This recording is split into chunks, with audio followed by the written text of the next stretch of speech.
शीत दिने प्रायतः अधिकांश लोकंकर काश थंडा सर्दी भली समस्या लागी रही थाए। सहजरे दूरेई होई पारि न थाए।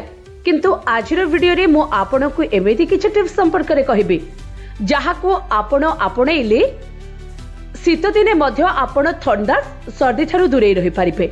हाँ दर्शक बंधु, आमे समस्ते जानिछे चालिबा आम स्वास्थ्य पई अत्यंत हितकर। किंतु जदि शीत दिने आपण सकाळू खाली पादरे घासरे चलिबे तेबे देहरे पडुथिबा सूर्य किरण शरीर को सुस्थ रखिबारे सहायक होइथाय। शीत दिने खाली पादरे सकाळे घास उपरे चलिले शरीरर तापमात्रा नियंत्रण रे रहिथाय। एहा द्वारा ठंडा सर्दी भली समस्या सहजरे दूरेई जाइथाय। खाली पादरे घासरे चलिले एहा एक्युप्रेशर भली काम देइथाय। हाथ गोड़ सहित शरीरर समस्त शिरा प्रशिरा जोड़ी होइथिबारु चालिबा बेले पादरे चाप पड़ी थाए। फल रक्त संचालन ठीक हेबा सहित हृदघात हेबार आशंका कमी थाए। एपरिकी हार्ट रे ब्लकेज हेबा समस्या मध्य दूरेई जाई थाए।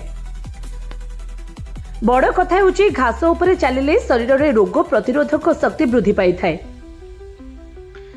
घास उपरे चलिबा द्वारा मांसपेशी सक्रिय हेबा सहित जड़ित समस्त समस्यार समाधान होइथाए। जो माने नियमित खाली पादरे सबुज घास उपरे चलुछंती सेमानक निकटरे चिंता, निद्राहीनता, आर्थराइटिस, आस्मा एवं ऑस्टियोपोरोसिस भली समस्या देखा नै न थाए। तेणु शीत दिन निश्चित भाव में सकाळे घास रे खाली पादरे चलंतु एवं सुस्थ रुहंतु।